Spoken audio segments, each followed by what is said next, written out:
Hello everybody and welcome back. Today it's part 6 and we will learn about the external expressions resulting from low dopamine levels and the adaptation of self-medication. And we will add the final piece to our fantastic pulley system, thus completing it. Let's get to it. In the last video, we learned about the external expressions resulting from high cortisol levels and the adaptation of disconnection. Those expressions can be summarized as lack of intelligence, lack of sensitivity, overreactions, and underreactions. To this, we also added unwillingness to hear new or different information, attention deficit disorder, using substances which are suppressants like alcohol, and physical illness. We also started to see that for all these types of bad behavior, as we generally label them, is a simple, logical, and biological reason.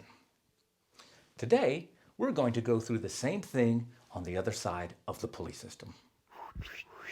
So again, quickly from the top.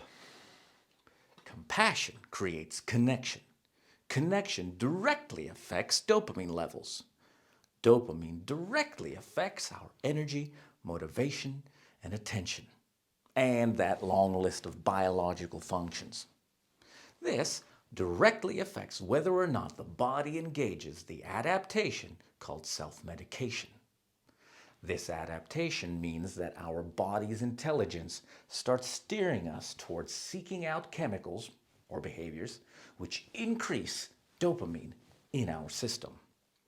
Now, the external expressions of this cascade of internal processes can be summarized as addictions, lying, and damaging behavior. And with this, ladies and gentlemen, I place the final piece onto our amazing pulley system. Now, watch when this cascade of events starts to unfold. The more the adaptation has to kick in, the more likely we are to engage in addictions, lying, and damaging behavior. So, what do these external expressions look like? Well, let's start with probably the biggest one, addictions. In an attempt to increase dopamine, one way the body can boost dopamine levels is to put into the body chemicals which do just that. Those chemicals can be hard and illegal drugs. This is relatively obvious, but what is less obvious is that our bodies lead us to reach for even legal chemicals. This can be coffee, cigarettes, and sugar. Now, whether legal or illegal, these chemical stimulants cause our weakened dopamine system to produce more dopamine than it is usually capable of. Now, it is not just addictions to external chemicals I'm talking about here. Addictions to behaviors and actions which, for whatever individual reason, manage to stimulate our weakened dopamine circuits enough to squeeze out whatever juice there is into the body, are basically the same thing. The actions and behaviors which generally do a good job of stimulating the dopamine system and have a tendency to become addictions can be workaholism, shopaholism, addictions to sex and pornography, and addictions to social media, where we get added dopamine boost for the connection we feel when people virtually friend us or like our posts and photos. Next on the list, there's gambling. And gambling ties into the category of adrenaline thrill-seeking. You see, when our energy levels are low, adrenaline, which shares many attributes with dopamine, becomes a way for us to boost our energy. Adrenaline seeking in its more elegant form can be extreme sports, In its less elegant form, it can be getting into fights, hooliganism, and vandalism. Again.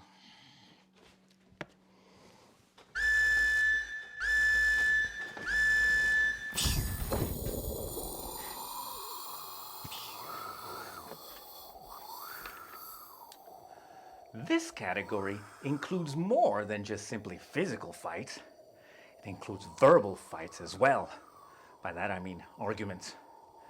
It even includes imaginary fights. By that I mean some people subconsciously choose to stay angry instead of resolving the situation. Now, why would anyone want to keep replaying arguments in their head or choose to be constantly angry about something? Well, you'll be surprised, but even for this, there is a logical and biological reason.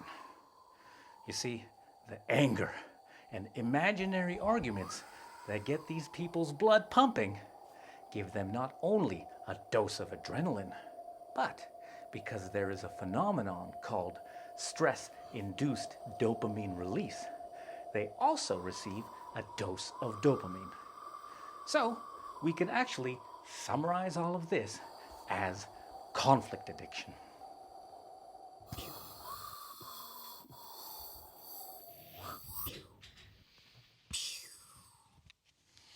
Stupid. And finally, here is a big one. Food. Eating naturally releases dopamine, and so overeating is what works for many people to boost their dopamine levels.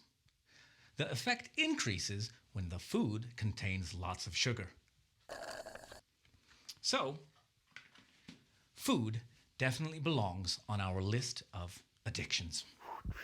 So, as we can see, there are many things that we can be addicted to. And you want to know something interesting? From a certain physiological standpoint, there is really no difference between any of them, because on brain scans, the same part of the brain lights up no matter if you are a shopaholic or a gambler, an adrenaline junkie or overeater. All of these addictions develop to serve the one thing, and that is to self-medicate the debilitating mental and physical states brought on by the lack of dopamine. I bet you didn't know that about addictions, huh?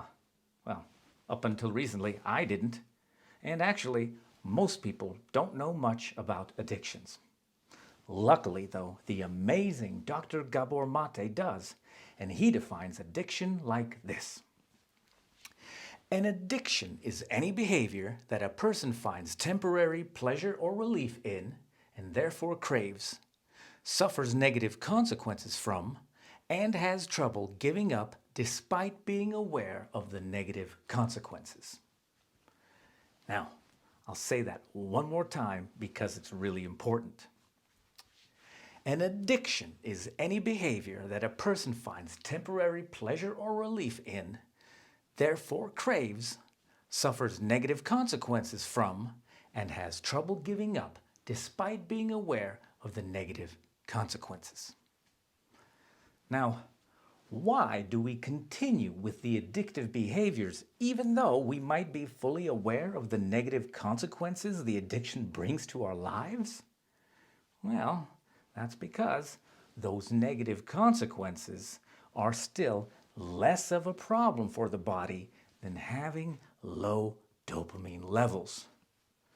Remember, as we learned in the experiment with the mouse whose dopamine receptors were disconnected? The mouse, a mammal, would have died of hunger without dopamine. Our mammalian bodies desperately need dopamine to function and survive, and that is why we are subconsciously willing to accept all those negative consequences. For more information about the topic of addictions, I highly recommend Dr. Gabor Maté's book, In the Realm of Hungry Ghosts. So, I think by now I have made it super duper clear just how important dopamine is for our survival. And because it is so important, oftentimes when we are confronted by our loved ones about our addictive behavior, we can't help but resort to lying, which is the next external expression on our list. We become no-no-knowers. No, no, no, honey, I didn't spend any more money at the casino. Don't worry. We lie. No, no, no, of course I haven't been on social media. Actually, I go on there so little I was thinking about selling my smartphone and getting an old Nokia. We lie, and the lies get craftier. We lie because if we didn't lie, we would risk that our friends would step in and block our access to whatever precious key it is that unlocks the boost of our dopamine. We lie because if we didn't lie, we would risk sentencing our own selves to suffer in debilitating physical and mental states. Basically, sending our own selves to a prison of physical and mental pain. Marek. To avoid the pain of such a prison, we continue with our addictive behaviors. Or, it's more precise to say, we continue with our self-medicating behaviors, despite the negative consequences it has on our lives in the form of some of the following damaging behaviors. And this brings us to the last external expression on today's list. These damaging behaviors are damage to our health because of hard drug use, too much coffee, or smoking one cigarette after another. Damage to our health can also come from the weight gain resulting from eating more food than necessary, especially eating more sugary food than necessary. Damage to our health can also easily come from workaholism. Next, physical injuries can be a result of thrill-seeking activities.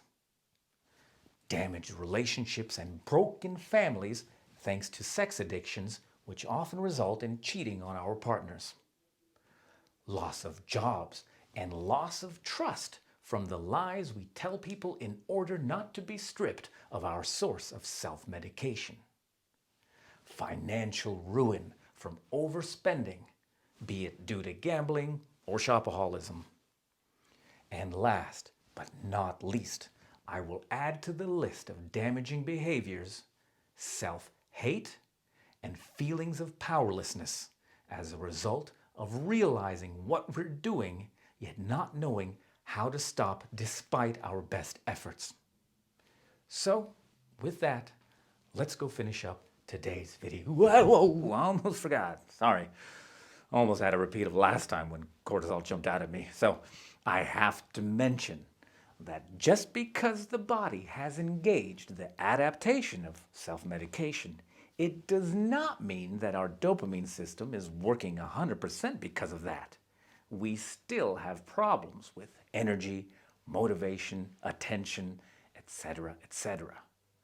Not so much, but still. We can still experience the physical and mental problems low dopamine causes to our body and mind. So, as the final external expression, I will add debilitating mental and physical states. These include depression and up and down swings of energy and mood. These up and down swings happen when we lose access to whatever it was that we were using to stimulate our dopamine system. These swings also happen when we overstimulate and exhaust our dopamine system, knocking it out for some time before it has a chance to regenerate. So, that was the final expression, and now we can go finish up today's episode. Dude, what are you doing here? This isn't even your side. Good point. I'll tell them. So, the fact that cortisol's side is over there doesn't matter. I'm sure you can imagine how on top of everything else, all this ends up causing more stress, increasing cortisol levels. The external expressions on both sides start feeding each other, and the snowball of problems just keeps getting bigger and bigger. So that's it. Today we learned how this cascade of internal processes ends up expressing itself externally. These external expressions are something we all have experienced in others and/or in ourselves. We can easily recognize these external expressions as being what we commonly label as bad and unwanted behavior. We call people lazy and unmotivated. We label people addicts. We think, why is that woman sleeping around so much? Is she crazy? And why is that man always looking for conflict? Is he a moron? And why are there so many idiots who continue to smoke and eat garbage food, even though, it's not good for your body? Now, I know that you are starting to see the answer to all these whys. In that, there really is no mystery to any of this. That there is a simple, logical, and biological reason for all these types of behaviors. My friends, we are nearing the end. The next video is the last one of this series. In it, we will tie everything we have learned together, look at the big picture, and set some basics on how to start healing all of this. As always, thank you from the bottom of my heart for being here with us. This has been a lot to take in and process, but it will all be worth it in the end. See you guys next time. Bye.